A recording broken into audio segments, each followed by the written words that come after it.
Hey everyone! Before we get this episode started, I'm going to ask you to please follow us on Instagram at Likeable Pod. Follow me on Instagram at David Stickle Comedy, which is also my website, davidsticklecomedy.com, and my YouTube at David Stickle Comedy.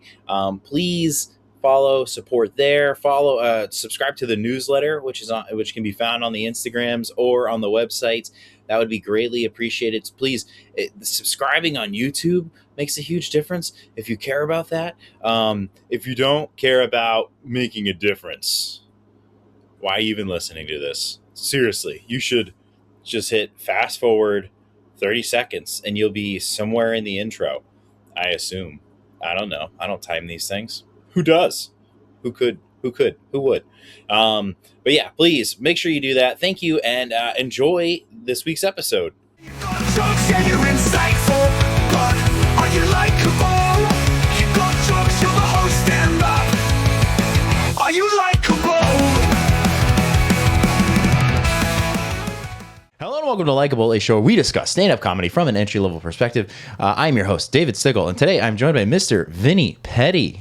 Good to see you, my friend. Good to see you, too. We're going to swing this slightly closer to you, my guy. Okay, yeah. Oh, yeah. Hell yeah. Oh, yeah. Get up in their ears. Oh, yeah. Yeah, in there. I'm going to talk all hot. Yeah. Yeah. Vincent Pedi. Little velvet Vinnie. Ooh, yeah. Velvet Vinnie. Not Vinnie the Slug. Vinnie get the slug. You know what I mean? I haven't done the slug bit in a long time. Yeah. How are you, dude? Dude, I'm doing great, man. Honestly, life has been good. Life has been good. I'm very lucky. Yeah. We've been trying to do this for a long time. Yeah, not for a lack of effort. No. It's just been like you've moved down to New York now, and you used to be a Hudson Valley guy. You know, you still got your connects up here. Love the Hudson Valley for sure. Yeah. But I'm happy to have you on finally. Very happy to be here. Yeah. And it's a little. Not gonna lie, I've watched a plenty amount of these. Mm-hmm. Very intimate setting. I feel very snug as a bug. I feel cozy. It's very cozy. It's a very rustic, vibe, and it's too cozy in the summer. I think in the winter time when you get this tight little cubicle, a little cozy, and like our bellies are not far from touching. You know what I mean? This deceptive in the cameras. There's only about 2 feet between us right now, and you get that little winter vibe going on in here, man. We could definitely tickle each other on the table. We could tickle, yeah, dude, going for sure. If my fingers were longer, that's a possibility. I'm in that belly button. Yeah, it's a deep innie. It's a deep innie in there. Yeah, dude, I'm getting in there. There's some fuzz for me. Yeah, hell yeah, dude. So. Those of you that don't know, Vinnie and I, that was your first club spot at Laugh It Up? Yeah, you and I kind of started around the same time. Yeah. Vinnie was on a show with me and Gary Veter. That was December 6th, 2024. I know that because that was a big day for me. I'm a big fan of Gary Veter. And I had messaged Gary to get that show on the thing, and Cal set it up. Gary told me just to have Cal contact him, and then message him, and then I was like set to open, and then Cal was like, I'm gonna need you to host, and I was like, okay, well, who's gonna open? And then you're like, hey man, I'm on this show. Like this goddamn guy. Well, at first I was nervous because I'd never hosted before, Right. But I mean, that's what got the ball rolling, and now we're host magoats over here. Yeah. Both of us are. It worked out for the best because at the time, I don't even think I knew what hosting really was, and now that we've done it, the pageantry of it. Mm-hmm. But my wife was there. She thought you did great. I mean, it's no shock that you were able to carry the torch from there. It took me much longer to finally get to hosting and figuring it out for myself. But no, I mean, it's just that was the first club experience. It was a great vibe. I just remember at the end of the day, like we did well. And yeah. Something, especially when it isn't like a bringer like that, and it's just a real kind of show, and you're doing your thing. Friends come along, but the validation of just doing a good job at a club show, that was like we'll never forget it. I mean, dude, yes. So like, what's cool is like, because now you're in New York, you're kind of getting like a lot more experience, right? But like, I mean, you mentioned it, like it's not a bringer show, like it's like clubs upstate, like, and I want to say like, if you do like Levity Live or if you do like the Funny Bone or whatever, like a lot of those people that are there because they papered the room. If it's not a huge name, like those are 300 seat rooms. And even for Laugh It Up, it's 150 seats, but like Gary got 60 or 70 people there, right? And some of them were from us, but mostly it's Gary, but people are there to see comedy, you know. But like when the room's papered, the crowd doesn't care as much. Or like when it's a bringer show, like kind of they don't really care about people that aren't their friends sometimes, you know. They're just there to support their guy, you know. So it's nice when people are there as like comedy fans to just see some comedy, and they give everybody a fair shot, you know. That's pretty cool. Yeah, I mean, it's easier to get them in rhythm when they're just there for comedy. But if they're there to support, I did a show at the Strip, and someone brought like 25 people out. Oh yeah. And I didn't do a good enough job addressing that they were there for that one guy, and they were a little bit tight. Oh, until really? we finally addressed, okay, we know you're here for this guy, and they kind of cracked him open. Okay. And that was a bit of a lesson. Sometimes these bigger crowds, you have to almost like address the elephant, especially if it's like towards just one or two people, and that's hard if you're doing like a bringer where there's like 5 or 6 people bringing. I think it's just harder on the host to get rhythm on the crowd. For sure, because you're kind of like, I think, especially if the guy brought like 25 people, right? Because like, you tend to put that person towards the end, so their crowd stays for most of it, right? They might even headline that night. But at some point, that crowd is like looking at you coming up and being like, you better fucking introduce John Smith after this. I can't sit through another, little dick joke set just to hear my friend tell his little dick jokes. Yeah, he went second to last. So. Second to last. Hell yeah, dude. 2-hour show. Yeah. A 2-hour show. Yeah. Kind of torture for him. Yeah. I mean, you've been doing the comic strip for a while now, right? I've been lucky. I mean, it's I'm not passed by the club, but there's an independent producer that's passed that runs shows on Mondays, and there's a few other clubs and opportunities that I've been getting, and I just I'm a clean host, and I love it. Yeah. And I live in that chaos of crowd work where like every crowd work has a bit to it. It has a joke. But I can live in that space of like, okay, I'm going to ask you guys a question. I know there's like 7 outcomes, and I've worked on these outcomes. And if you can just do that, it stands out in the comedy scene right now. It seems like the young upcoming hosts, it's just, there's a few of us that are putting effort into it, but a lot of folks just don't want to do it, or that's not their first choice. For me, it's like always the first choice. If I can host, I'm almost like relieved. Like, oh, good, I can host. That's, See, I don't love hosting, right? Not anymore. But I did, relish in it in the beginning. You know what I mean? But like, I do think I really like the challenge of warming up the room and doing that. But I think after hosting so much for so long, I'm like, can they just be warm when they see me? It's definitely like a whole different beast. And you're finding you like it. You like it a lot. I'm an annoying guy. I have a lot of social anxiety outward. I talk way too much. That's why I'm a sales guy, right? And when I can go up there and I'm the first one, that's welcomed energy of like, I'm gonna do whatever it takes to figure out what this crowd needs. And it's almost like you're the quarterback and you're putting the ball in the skill position's hands, right? So like I just see myself as like, let me just set up everyone else to be successful. If I do the right things, and all of a sudden the next comic, or they figure out, okay, this crowd likes, really nasty crowd work, and then they want simple jokes. Like, how would they figure that out unless the host did some crowd work, did some more complicated bits, maybe they do a simple joke, and they see what they react to. And also, we put so much work into this. Like, there's so much time and money and effort. To then go to a show and the host doesn't do a good job, it makes me, like, sick. Yeah. So for me, it's like it's kind of like a control freak thing, I think, too, a neurotic nature where, like, I can make the comics comfortable, I can make the crowd comfortable, I can let my social anxiety thrive because I live in that chaos on stage. I want there to be really intense, random, encounters, if you will, some improv. Yeah. But when it happens and it works out and you crack the crowd and it's going great, you get a lot of the credit. Dude. Oh. So it's like hosts, it's like if you're a good host, word gets around. Yeah. You get a lot of credit from like the comics, I think the crowd doesn't really fully appreciate what you did, but like the comics credit is important. I when I do host, I like to try and do what you kind of mentioned there, which is just like kind of touch on everything that is, kind of like going through, like I'll do some clean stuff, some family stuff, and then I'll hit some dirty and then some dark, and what the crowd reacts the most positively to And sometimes I'll even just call it out. I'll be like, oh, you guys like dark stuff. And I'm just hoping the other comics are paying attention to be like, okay, you can say that joke, you know? Yeah. Like this crowd feels more like an open mic crowd versus like this crowd feels like a regular, like, you know, a little soft crowd on a Sunday afternoon, you know? It's cool.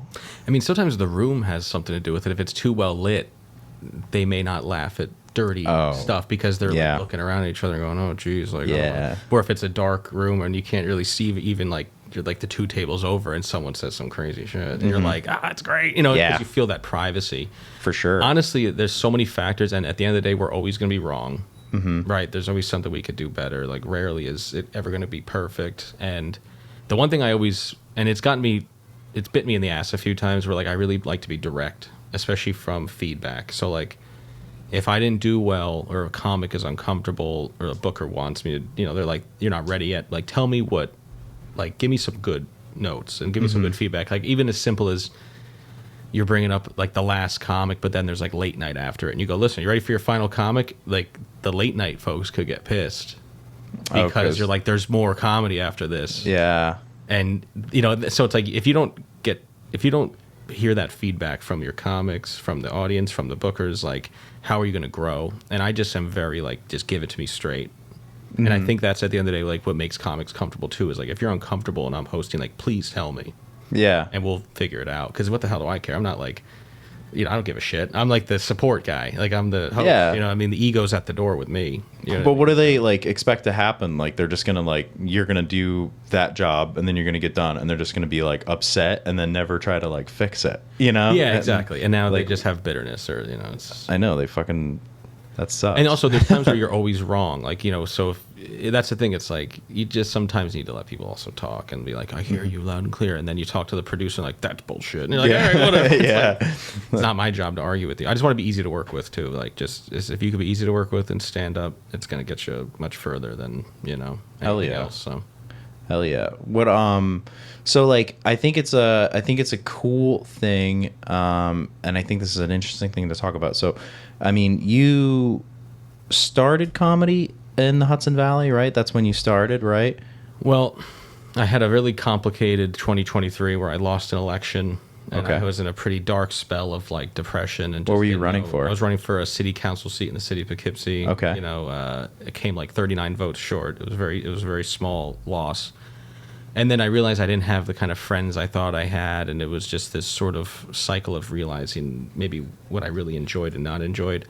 And in that depression, I just began to write, because I always wrote jokes. I always was like funny, especially in my work at Dutchess Community College. I was always a humorous guy with tours, and I used to teach, and I used to make crowds laugh that weren't there to laugh. Yeah. So then it became like, well, now that I want to let go of all this stuff, and I can kind of break it down a little bit. My wife wasn't happy in the area. I said, let me start to do stand-up and try. And I actually would drive to the city, usually like a Monday or a Tuesday. I think it was usually Mondays. And I would do like West Side comedy at noon, like park in the Upper West Side, leave the house at 9, 10 in the morning. West Side at noon, West Side, Broadway, maybe go to the Village, end up with like Grizzly Pear Midtown at 10:30 or something, like late night mic, and I'd get home at midnight. So I would do like 5 or 6 mics in a day. And because I lived upstate in Poughkeepsie and people kind of knew my name and face from political mailers and things, it was like I get noticed. So being in the city, it was nice to just be like no one. Yeah. And I could do my terrible material that I opened up with, you know. And then over time, I met Jenna Marie, like Jenna Sarachi at Dutchess Community College. And she introduced me to the local comedy scene, two-way and all that. And that's when you all got to meet me. And I was, because I didn't know. I mean, how would you find the local scene, right? And I never even met comics. I never knew any comics. Mm-hmm. So. Yeah, James DeSalvo told me about the two-way mic. That's after my first mic, it was at Laugh It Up when they still ran mics. And then James DeSalvo told me about two-way that Kevin was doing at the time. And then I only did Laugh It Up for like 2 more mics. It was every other week. And then Cal stopped it. Yeah. And I'm like, well, I want to continue to try. So then I started going the two-way. And then that's where I met like, because I had seen Michael. I had seen, you know, other comics a bit, you know, but like that's where everybody was like hanging out. And I was like, oh, okay. Like this is like an actual scene, you know? I mean, I did the one Laugh It Up mic where I fell getting onto the stage. I don't know if you were there. Was that the last one? Yeah, that was the last one. Because I went on the right side. He didn't. Whoever was hosting it wouldn't say like on deck. Okay. Next up in the whole like, so I didn't know when I was up. And he goes, "All right, Vincent Pedi," because I used to go by Vincent. And I was like, I'm gonna be professional, Vincent Pedi. And I go by Vinnie Pedi. So I went the right side of the stage where there's no stool. And I got my foot caught and I like fell onto the stage. And I didn't know Michael at the time, but I remember just hearing everyone go nuts. Yeah, Michael like laughing. Yeah, he did the laugh. Yeah, exactly. He did that. Was that the night? I don't want to say the comic's name. Was that the night that the host said the N-word? I don't think so. Okay, then yeah, you My would wife's know. black. I showed up. I showed up a half hour later than the mic started because I had just gotten out of work, and then that's all everybody was talking about. She would have And been I was like, upset. Yeah. No, but I fell and I bled. I like cut my knee, and I remember I was like, I'm gonna restart my time. Like, let me start from the beginning. But I bombed, and it was pretty hilarious, and it just was one of those like experiences. Like that's how everyone kind of remembered me at two-way. Like, you were the guy that fell, because everyone made fun of me after. But I left. I was like, I'm leaving. This is done. That's so funny. And I was bleeding, and my wife, she was like, "Are you okay? Like, are you all right?" And I'm like, "I'm fine."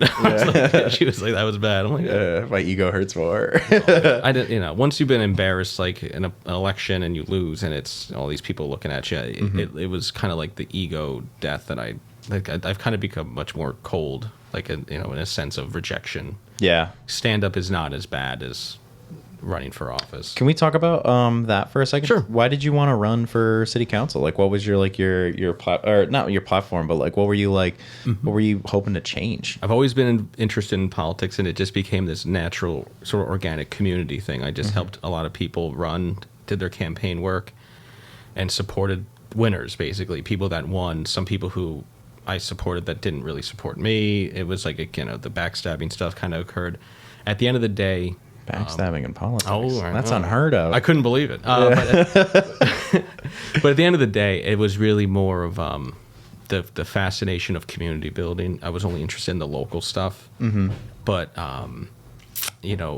especially on the other side of it now, I really wasn't able to be, like, you see, like, certain people, it's like their authentic self. I was terrified of posting on social media. I was feeling like I filtered myself constantly. It wasn't as natural as I thought it would be. And so you try something, and I always did the work. Like, I knew how to petition, I knew how to run campaigns, I knew how to do all the back end, but now this time I was a candidate.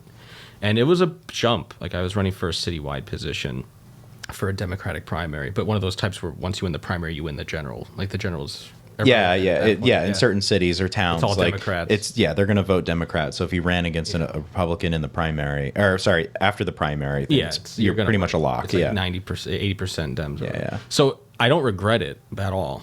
I definitely know and feel, I'm sure a lot of the people that knew me or supported me probably think I went nuts. Like, I just left and do stand up. Like, what the hell happened to Vinny? Yeah. But it just so something that it just sort of happened organically. Like, you build up over time, over years, supporting people, helping people, being involved in the committees, and all of a sudden, like, an opportunity comes, and you have to decide you're going to do it.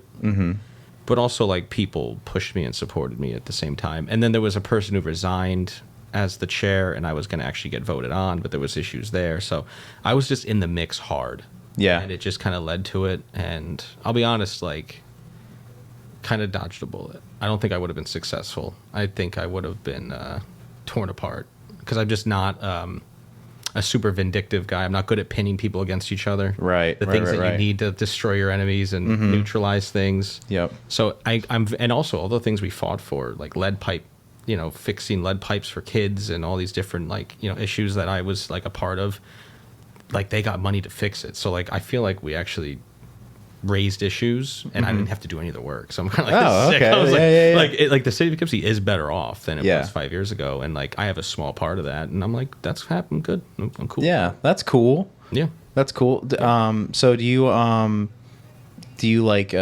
think about it at all? You're just completely, you're like, I'm done. That's. My wife really didn't like it, and also didn't like what I became. Okay. Because it does change you. You have to be, like, on and schmooze a lot, and well, that's not hard for me. Schmoozing, I'm a people pleaser, so I know, but you also seem like a pretty honest guy.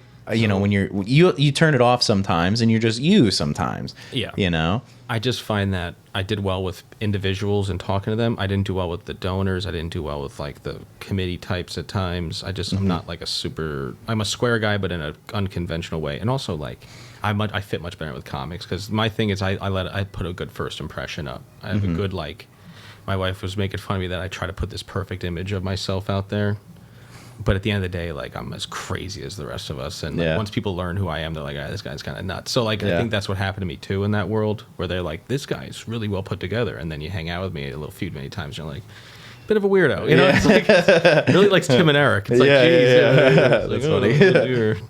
So I think that happened a little bit too, where like, you know, you're supposed to be really serious and like, I'm gonna get tough on this, and I could be serious, but sometimes it's like I'd rather just go door to door and make people laugh about something or talk about sports. Like that's the relation. That's what drew me. That's why stand up makes sense. Because I just want to go up and talk to people. And also in politics, you help people with their voice. Stand up, it's just us now, man. Yeah, we can write for someone, but like if you want to go up there you go, buddy. Yeah. It's like no one can take that from you anymore. Like politics, they can take your voice. Stand up.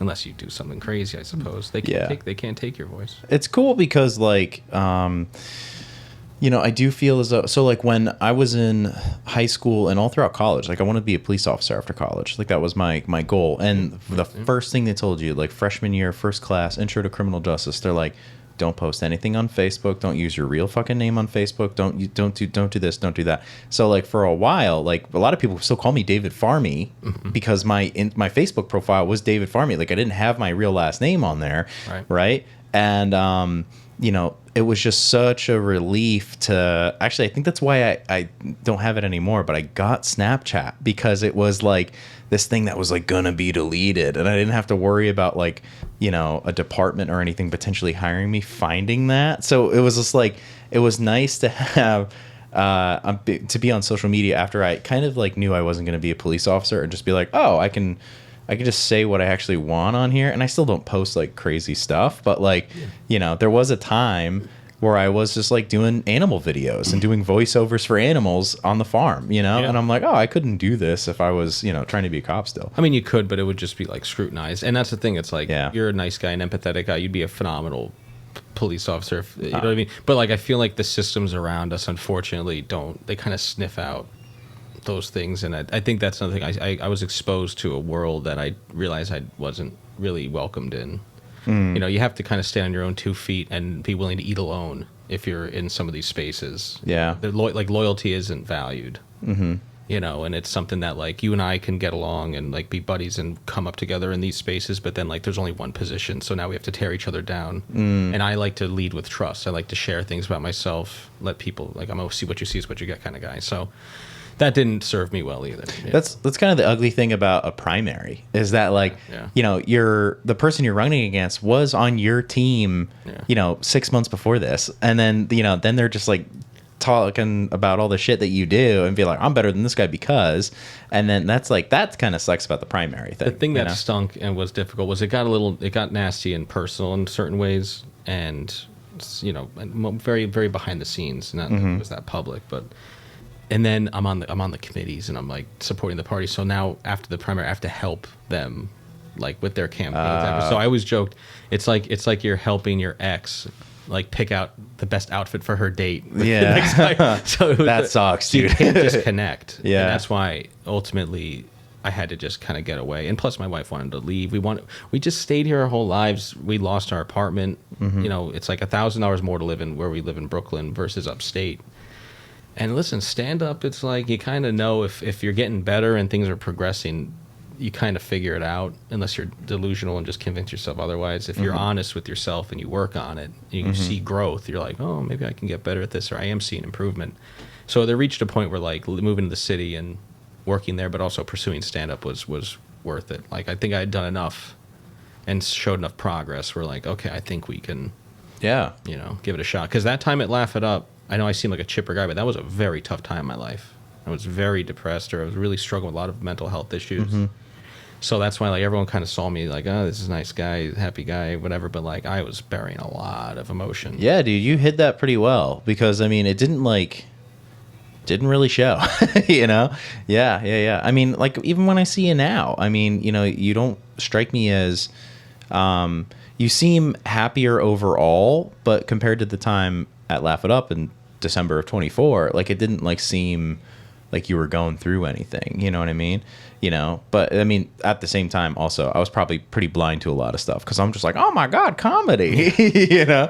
Like, I was also pretty stoked. That's for me, it was just like, I'm like 30, I was 33, and I'm realizing that I had to go into like a fourth career. And it wasn't even stand up. That was just something that like, the only goal I have in stand up, truth be told, like, I'm 35 now, is I just want to be very, very funny by 40. Like, by 40, just be like really good.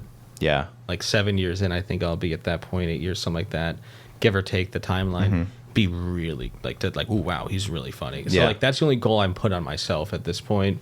I'll let the rest figure itself out. Yeah. You know, and also hosting, like, I've had so many people be like, be careful telling everyone you love hosting because you'll get boxed in as a host. And I'm like, I'm gonna be just getting older. I don't want to jump 5 spots a night. Doing the club bounce around thing, like, you're telling me like I could do 2 host spots a night, get paid more money, and you know what I mean, like, not like that. That's a dream. I would do that for as long as I can.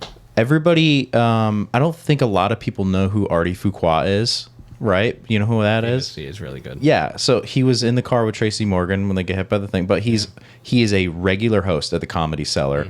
He spends, and even Cyphus Sounds spends pretty much their night there hosting shows at the Cellar, introducing the next comics. But they open up, they do 10, they introduce the next 10, and it just goes. They get paid a lot of money. They might not get like the recognition that a lot of these people do that eventually go like on tour and shit. Like, Cypher can go on tour now, but like, you know, like, that's a fucking hell of a, I mean, like, and it's also like, that's a job that a lot of people don't want to do, but there is work, you know, and if you're really good at it, I mean, there's steady work because most people don't want to do it.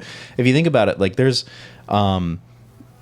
like, you know, a couple hundred comedians in New York City right now that are trying to get on spots on clubs and whatnot.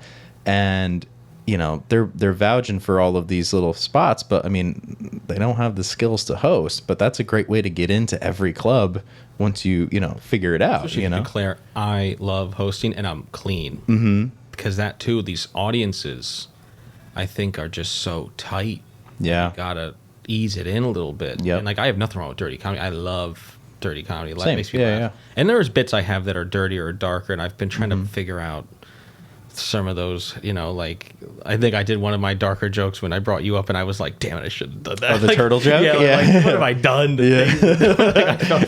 No, I was able to riff off that pretty well. Yeah. But it's like, I'm trying to navigate, you know, what works and what doesn't in my style and this and that. But like, when you tell, like, I love to host and I'm clean, and these audiences, they're so tight sometimes. And like, it's much easier for someone like me to come up and joke about my weight and earn some trust and make fun of this guy a little bit, and then it's like everything is a little, you know, it's almost like we're just starting to cook a little bit. Yep. And then, all right, my work's done, and then I put on the next comic who takes the bigger swing. They're ready for it, and it's just like, it's very satisfying to just see that play out, and I'm just so happy to. It's just a role that, like, I just love that chaos, and I love that anxiety. It's just what I live in. Yeah. I live in that anxious space of, okay, like, it's just us now, and because the one thing I've always been able to rely on is I'm very confident on stage because of all the years of teaching and all the years of public speaking. And like, before I really entered stand-up, I tracked about 800 public speaking engagements over like 6 years. And so I didn't want to become some sort of life coach like a Tony Robbins, like, I'm gonna fix your life. I know I'm fat and my life's in chaos, but I'm gonna make your life better. Like, that wasn't gonna be it. And I'm not a snake oil salesman, and you know, so I just knew that it was either stand-up or bust, you know. And so that confidence is what I lean on first, and then the crowd work is what I kind of, the bits and how I lead that up, and then material gets to be kind of like my bronze, which I've fortunately gotten a lot stronger, because in the beginning, my material was probably my most difficult part. Like, I'd get people going, I'd do some crowd work and get these big pops. It's like, all right, folks, time to do some material, and it's like you're getting these mid laughs. I'm like, God, like, you know what I mean? Like, I felt like isn't that such a heartbreaker? You're like, this thing I thought of in 2 seconds on stage got a bigger laugh than the thing I spent 3 months writing, Yeah. and then finally just said it out loud today. Yeah, I make fun of the guy being like, "Save me some popcorn later," and there it's like, "Whoa, this is great!" And then I joke like, "All right, let me talk some jokes," and it's just like, I'm like, "Oh God," but that's got you got to just stay with it and just keep going, and But that's the thing. If for me, it's like I've done so many difficult, I host mics that have been really difficult, and it's like if you just will it, if you're up there and you're like, I don't care how you react. I don't care how your energy is, we're going to have a good show. And you just have like that energy of like, this is going to be good no matter what. You can will it to success. Yeah. So it just takes like, I have that in me to like, I'm dead inside, buddy. Like you're not like, you're going to have fun whether you like it or not. Yeah. You know? I think it's like, you mentioned being clean for the hosting set. And I think that's very important because like if you open with like a 9/11 joke, you know what I mean? It's like that's a very and I think a lot of people fail to understand like the crowd experience with this. It's like, chances are half the room is just the date of somebody who wanted to see the show, right? So half the room already doesn't want to watch the comedy, and then so the show is starting and now they have these perceptions of crowd work. They're nervous, they're scared that it's going to become like this interaction thing. And then on top of that, they're in their own heads. They don't know what to expect because they're not comedy fans, right? So then when the show starts and you get up there and you just start being silly, like you're the introduction to silly, and letting them know that it's going to be silly and fun. That's a great tool and skill to have because, I mean, if you get up there and you're like, I'm going to try my edgiest joke, and then like half that room is going to be like, what the fuck? I mean, so if you get what kills me is like sometimes the stars align and then that joke like erupts the room and you're off to a very hot start, and that's fantastic. But that's got to be like, I mean, from experience, that's like a 1 out of 10 occurrence, that is like the proper situation for that. Yeah, and if they knew you or they were coming to see you or you were like established, then you get so much more. Yeah, but the person they're coming to see is never the host. Right. So it's the headliner. So we're introducing ourselves. So I like to do a lot of self-deprecating humor. That's what keeps me in the clean zone. I'll point to my weight or I'll point to things about me. And I actually learned that the most important thing for me is like I build trust with them first. They have to like me and trust me, because those are my two biggest traits. It's like people like me and they trust me because I'm a likable person. I try to be like Likeable podcast. I try to be just someone who like is golden rule oriented. I will not treat someone the way I don't want to be treated, and I always root for everyone until they give me a reason not to. Like let you be the reason why I'm like, yeah, whatever, I'm fine with him, or her, whatever. Like that's okay. But if that's but if we're cool, we're cool. Like I'll do anything I can to help any Hudson Valley comic or visiting comic to the city. Like if they reach out, I will give them anything I can to help out. Like that's my vibe. But like I find that like if I come up on a host set and I do my little intros, welcome to the show, blah blah blah blah blah, I actually just do a quick bit that shows, listen, I like to make fun of my weight, and this is a really easy bit to laugh at my weight, and it introduces my wife a little bit of like it's a nice loving bit. Once that's done, I notice like now crowd work, now more stuff, then they're really receptive. So like that's the thing, like some comics are just so good at going up and building instant credibility where they can just jump right into the crowd work and they can just let it fly. Like James Mattern's a big example. Oh yeah. The amount of tags he has on like this guy looks like he robs a safe, like just like the things he's built up, it's almost like mind-boggling. But like that's the kind of guy, he can just jump right in, he's fine. But like for me, like I have to do a bit, then I get to the crowd stuff and I have to teach them like it's okay to laugh at these things, it's okay. And then also no one's gonna laugh at just a doofy guy, I suppose. Like they want to hear like either you're attacking them a little bit or you're attacking yourself. They have to be embarrassing, like they so for me, like I get sassy on stage and I really like to screw around with them. But again, it's like a brother bullying. I'm not saying laugh at this guy, it's like we're all laughing with you, buddy, so I have to earn that, because I've done shows where I've gone up and I started screwing around and it's just dead because they almost like didn't know what the hell I was doing. So you're never right.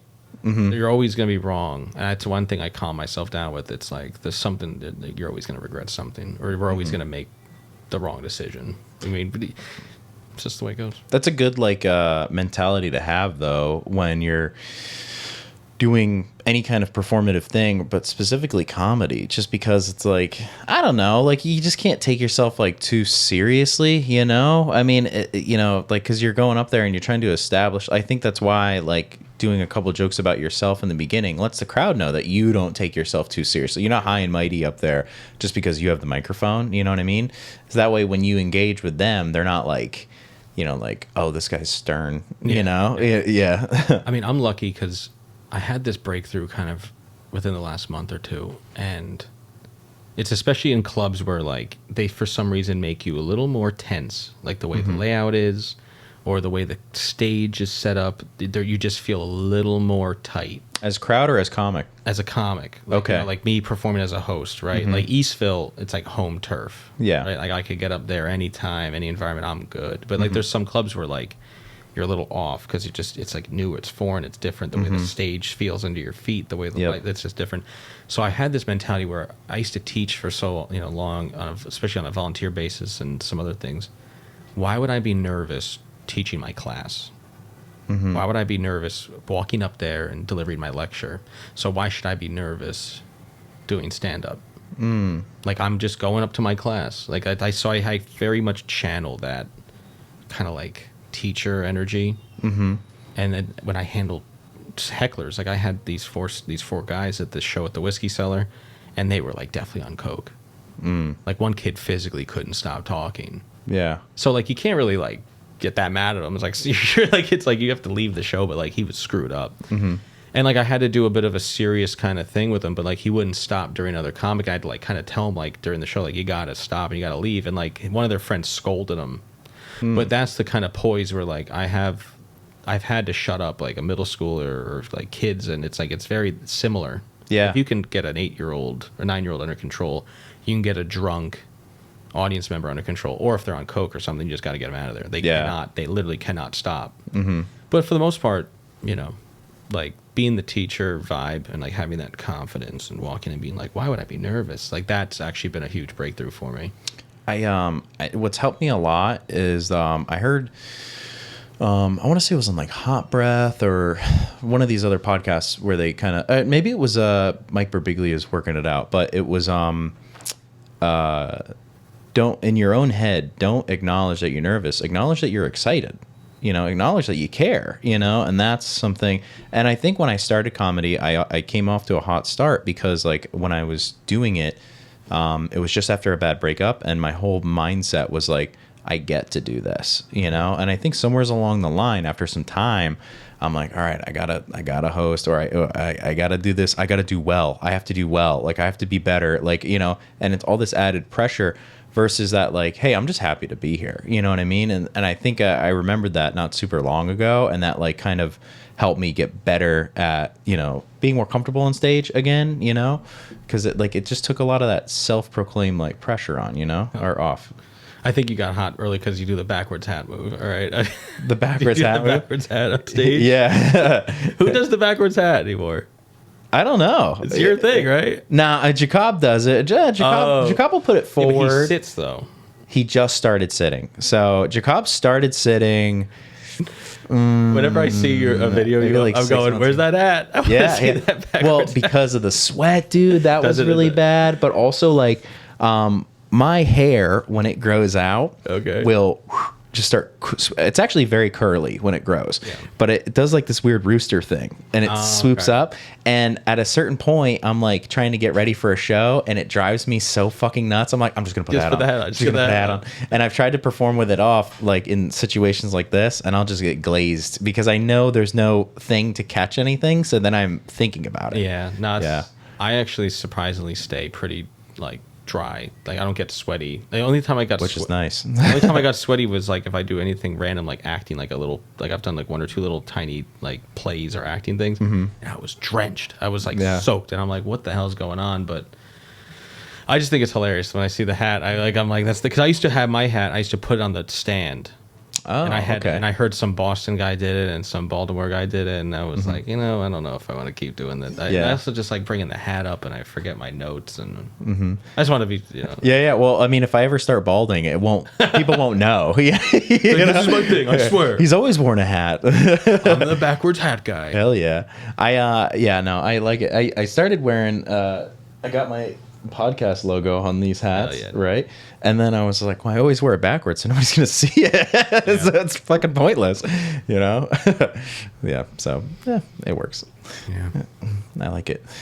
So when you started, so like you started in the city because you were doing that like on Mondays, right? And then Like once a week I would drive down. Yeah. Hell yeah. And then you started doing comedy up here. Yeah. But then when you moved down to New York, like full time, did you like, because I think you kind of mentioned you liked that you were kind of anonymous, but it seemed like in no time at all you were like established with the Golden Pen mic at Eastville. I mean, from perception wise, it seemed like that was a pretty quick thing. And then very, very lucky. Yeah, and then it's just like it seems like you established yourself fairly quickly down there. Was that just like skills from your background, or do you think like you mentioned just now that you were lucky, but like I mean, getting the Sunday mics at Eastville. First of all, like getting any opportunity to host a mic in the city, it's like the most frustrating but great. It's like a great thing, but it's very frustrating because it depends on where you are and what the setup is and all the different factors. But like you don't have a lot of control. But the one thing I always said, like any mic I went to, if I got really angry at like the way the host was running it or the vibe of it, I was like, when I get a mic, it's not going to be this way. It's going to be much more fun. It's going to be better. And so when I was on vacation in Barbados when we were literally we just moved into the city and we went on a trip with our friends, and it was a very stressful time. And we got noticed that we were going to get that mic on Sunday, and Laughing Buddha used to run it, but it was like their worst day of the week. Sundays were the worst days for Eastville. So I got it. Hunter Wright got the one before me, and then there was a more established mic after it. But I got this gift it was a Golden Pen that was a gift that I got from a former mentor when I left the political stuff, and I didn't know what to do with it. Because it's like, what do I do with this fancy pen? So I always said, if I have a mic, I'll call it the Golden Pen. People could take a picture with it. It creates this kind of like community, right? And also it kind of snapshots who's doing comedy at the time. Thought it was a cute idea. But Hunter and I, through just sheer like effort, like I greet everyone that comes in. I'm a welcoming energy. I want to make sure people like, feel comfortable. They're welcome. They know the process.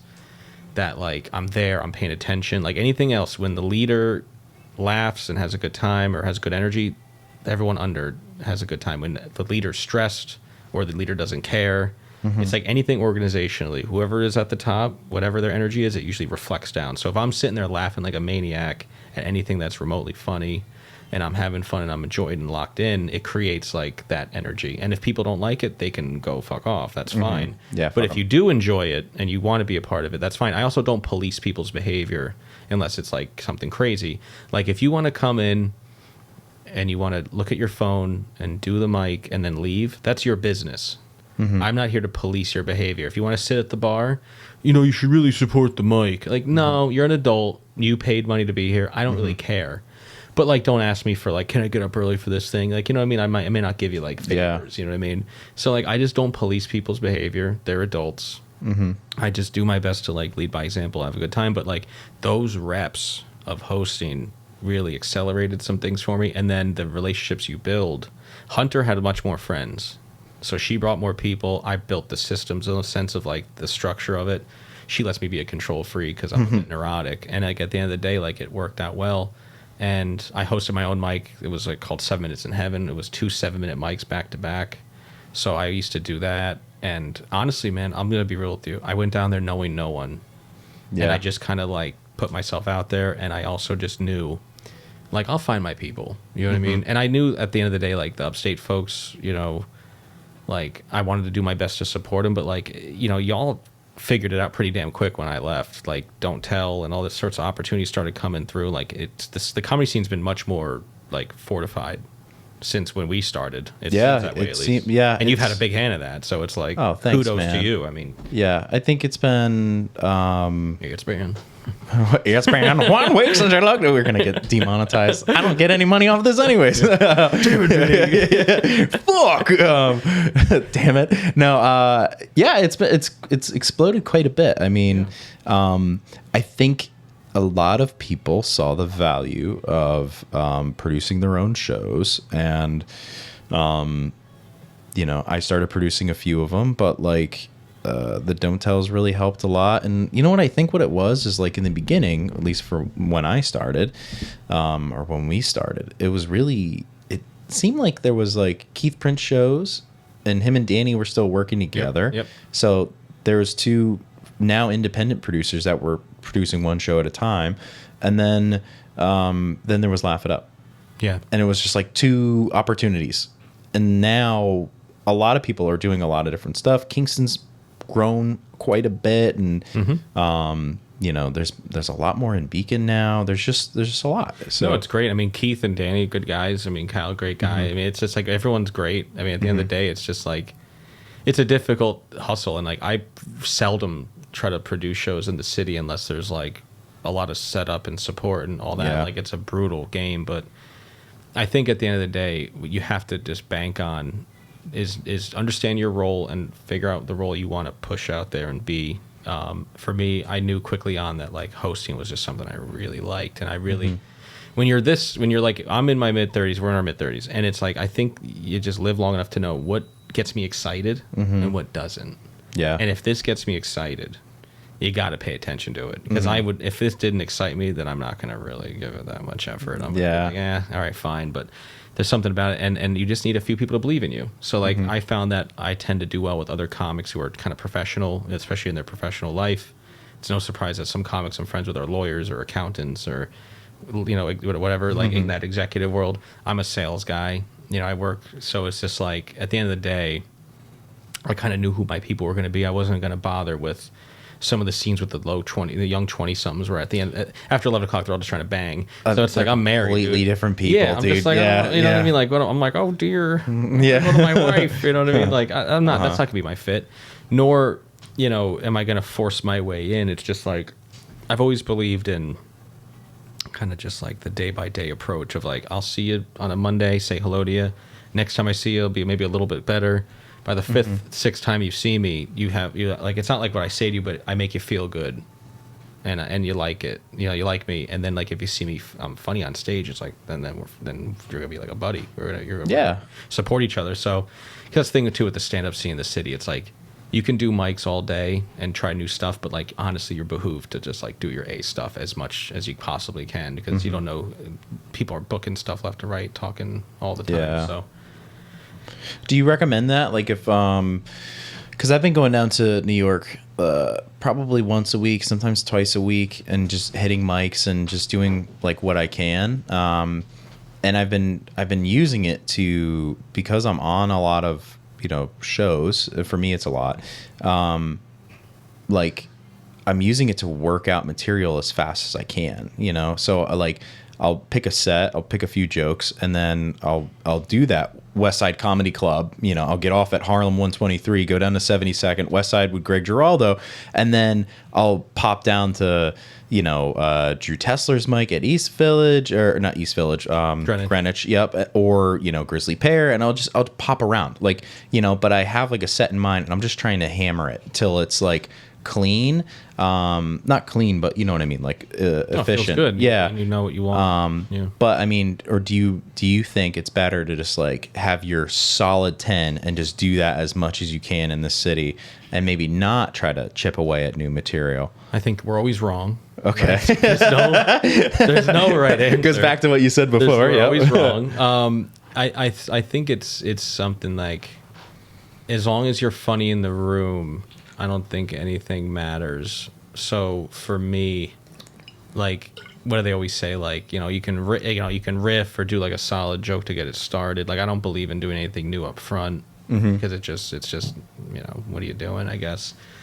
put the new stuff in the middle and always close on something that you know is going to work. Some rooms are just so dreadful that you know it's going to suck. Like, you know, sometimes there's nothing you can do and it just stinks. So it's Well, like, the who pair, gives a right? shit? Yeah, I mean, the one in the You'd be surprised if you know if you have friends there and you can kind of attack a few people and you're like screw around with them a little bit. Yeah. But if you don't know anyone, at the end of the day, no one cares about anyone but themselves. You can support people and be an ally, but like we're always number one, right, for ourselves, and that's just kind of a mental health thing too. But like, truth be told, like, people will judge you off first impressions. Bookers definitely judge you off first impressions. That's why there's no rush getting in front of bookers. Like, take your damn time. There's no rush. And if they walk away with like, oh no, he's funny, and they just realize you're doing some new stuff, or even if you go like, all right, let's do some new stuff, you know, and you kind of like show you're confident, you know what you're doing and all that, like, then who gives a shit? It's fine. I think it's just letting, like, people just won't respect you or give you the time of day until they like kind of know you're funny. And you've probably experienced this where like you may meet a headliner or someone, they're like, oh yeah, nice to meet you, okay, great, and then they see you and then you do a good job and they're like, oh, what was your Instagram? And, and that's a great feeling, because then you're like, okay, good. And that's been that's happened to me in a few situations where like I'm a little surprised that, you know, they were as nice as they were after the fact, and you try not to judge them on it. But that's the most important currency, is like, are you funny, are you not? Because the quantity of comics is a thing, but the quality definitely is thinner compared to, I think, in the past, right? You didn't have as much quantity, but it seemed like the quality was there because you had to want it more. in the past, yeah. And now it's just so accessible and so many people want to do it. So many people. That and I think that's fine. It's just like, another thing too is like, I would say for you as well, like, you have a unique voice, you're your own unique person. I have my own unique voice. There's no one I would really say you assimilate to, or like, oh, like I see you and I go, he's trying to do that. You know what I mean? Thanks, like, man. Well, no, but really though, that's what differentiates a lot of comics in the early stages. Like, if we're doing our own thing, that stands out. So it's like, you know, if you have your own unique voice, no one, you know, you're not ripping off anything else. And You know, I'll say what attributes to that, I think, is we started later.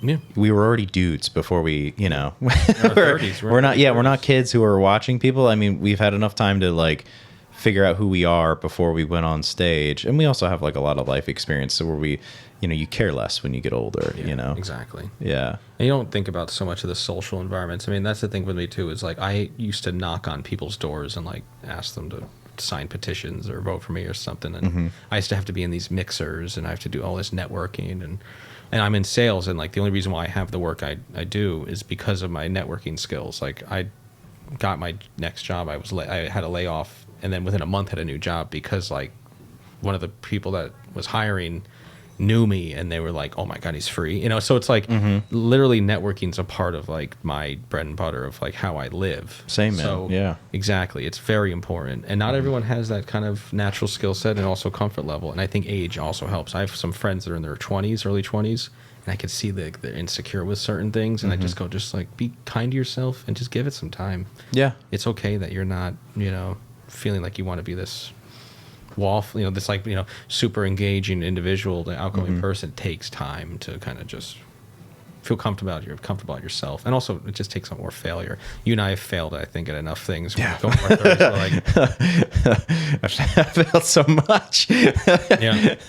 Yeah. All my failures, I always say this, I failed at everything except for my marriage and my finances. And I'm not wealthy, but like, I didn't go broke, and my marriage survived. Which was in itself an accomplishment, because marriage is not easy. Relationships take effort. Yeah. So like, I went into comedy with nothing except like my foundation and I call it my suit of armor. Like, my wife to me is like my armor. So I get to leave, and then I come home like beat the fuck up. And I'm like, all right, I take off my, you know, that's how I feel about it. Yeah. You know, so Dude, that's so awesome. yeah. You know, I mean, one of the notes in here was to talk about being a comedian and having a wife, and, you know, like what that might present. But I mean, I think that kind of sums it up in a very beautiful way. Like, you know, you do have somebody that holds you to who you are at the end of the day, but also like, you know, you get to take off that armor when you get home and be like, shine my shoulder guards, lady. yeah, they didn't like my popcorn joke. Right. And it's like, I used to do a lot of stuff about her, and I have the one bit I always reveal that she's black, you know, because it helps me with, you know, certain crowds, and it lets me go into other material. But like, It's also a part of your life. yeah, you know? and It's I good to just share. another part of being clean is like I refuse to be like my wife's a bitch because she's not. She's actually really sweet. That so, like, firehouse humor is so lame. It's so lame. But that's so I understand why people can do it. It's like marriages are difficult and you can. But it's easy and it is lame. I forget. I think Dan Soder pointed this out. It's like if you're gonna complain about your wife on stage, then you need to acknowledge that you're the one that chose her. Right. Like you're the one who got on your knee and proposed. Like you're just telling me that you regret your choice. Yeah. But then those Henny Youngman bits of like, I take my wife anywhere. She follows me home. Like the take my wife, please. Like that stuff. Yeah. I mean, that's all tongue in cheek kind of silly stuff. But that's like Jesus Dangerfield. Yeah. Oh, I tell you. Like it's just there is some reflections of that, and that was good when it was original. Like yeah. Yeah. The thing about being married, for me, it's especially because there are some that I know of that are like kind of in open relationships or poly worlds and stuff, which I don't judge, but like that's just not us, and that's okay. Is that I do not get female comics concerned, like they're not going to get hit on by me. Yeah. And I've joked that like a female comic or a female in general could come up to me and be like, "Hey," and I would like Spartan kick them, like like this is Sparta, and kick them down the hole because like I'm just like very happy in my marriage, and I just don't want to screw that up. And it's like that's the reality of it. So like I know that I've done like this ring. I've joked makes me almost like a gay comic because it's like women. It's like they can be very safe, they can feel very comfortable, and that's actually helped me a lot too. Because like at the end of the day, if you're able to work well with all comedians. For sure. And make them feel very comfortable and they're not, kind of worried, is he going to try to hit on me if I get too close or whatever. That's put me in position too with opportunities where it's like, oh, how did he get that? It's like, well, the producer, she trusts me. I'm not going to, do anything creepy or weird. And it's For like, sure. Unfortunately, a lot of male comics, they're younger and they're like on the hunt and want to date and they want to screw around. So I get it. You know what I mean? But I don't talk about this that much. Maybe I have on a previous episode, but like whenever I'm trying to book comics and they might carpool together, I will often ask the female comic if they are comfortable with the male comic beforehand. Smart. And actually sometimes if I really want the female comic to come up, and I'm like, pick somebody you don't mind being in the car with. Yeah. And then that's usually how that works. Because, I don't want to put anybody... But also, you just don't know the history, Like... It's hard to figure out. There's been people I've known, dudes, that I thought were great guys, and I kind of learned some things about them. Not in comedy, I'm saying in life. Yeah. And they've done something, and you're like, wow. And you can't...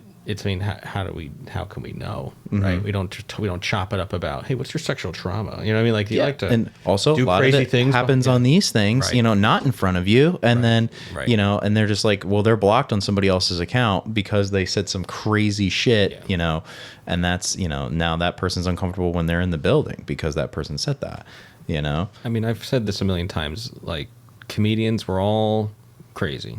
And we all have a screw loose in our head. I think the question we have to ask ourselves is how far loose do we want that screw? Like, if we want to let that thing unravel out, we're going to be nuts. We may have great material. We may write some really creative shit.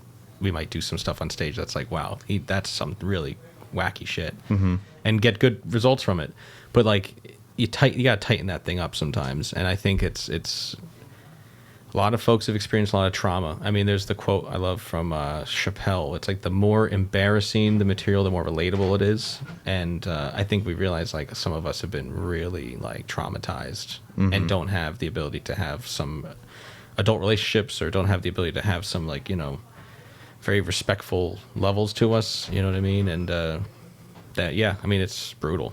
You know what I mean? I think there's some female comics I've heard some pretty terrible stories from. They're making a support. There's a support group for it for female comics. Oh. They say they've come up from the comedy shop. It's unfortunate that has to exist. Yeah. But it's a good thing that it does. It does. I mean, it's a relief almost. I mean, my background's in HR. I've had to fire people for sexual harassment and look them in the eyes and tell them like you can't return to this location. And it's like, so like for me, I'm a little bit numb to it because I've just had to deal with weird stuff in my background. So. Yeah. Shit. I did weird shit. Yeah. A lot of different work. All right. Well, I don't want to close on that note, but we do have to wrap up. Men are dogs. Men are dogs. Get out of here, Vinny. Dude, you've been pretty great to have on here. I'm going to do the, Likeable is filmed and recorded with Radio Free Rhinecliff. Thank you to Jen Hamoud and Matthew Rosenberg, our producers, and thank you to the Epicurean, which hosts us for each and every episode.